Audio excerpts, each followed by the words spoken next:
una banda de excursionistas que vamos a hacer una ruta que yo creo que es más largo. La longaniza tiene más kilómetros. Iván, no corra, que luego pasa lo que pasa, que te desfondas. Y te pasa como en el fútbol, que te da un flato.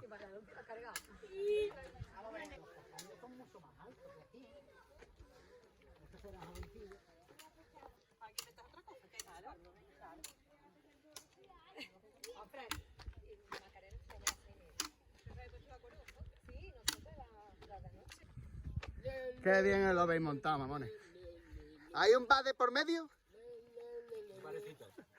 Cerveza. Yeah. Una cervecita. Fresquita.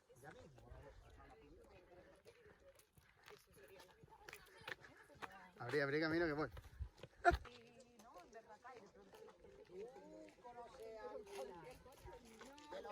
Que vaya a quitar césped artificial de los hoteles. Exactamente. Dime el canal. ¿Cómo se llama? Entre Dime mi montaña.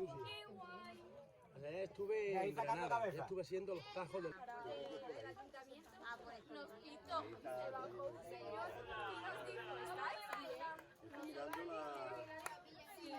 ¿estáis? ¿Te salió? Cartagena es el pueblo. De allá hasta el pueblo y desde el pueblo termina para Igualea. No, tú estás ahí para Igualea, no es que estuvieras para... No, los de Igualea allí, para atrás. Quítate, pedazo foto, quítate. Ponte. Que te ponga. ¿Así? Yo el lunes voy a ir a la casa de la abuela que me hago al fútbol con mi amigo.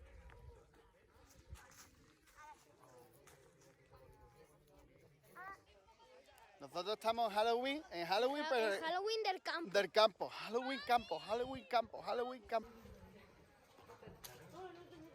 ¿Te va a hacer la foto? No, estoy haciendo un vídeo, no te preocupes, pasa.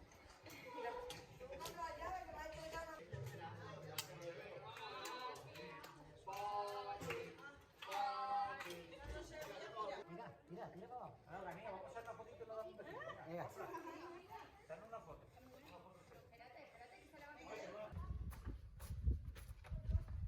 Ahora vamos de pueblo.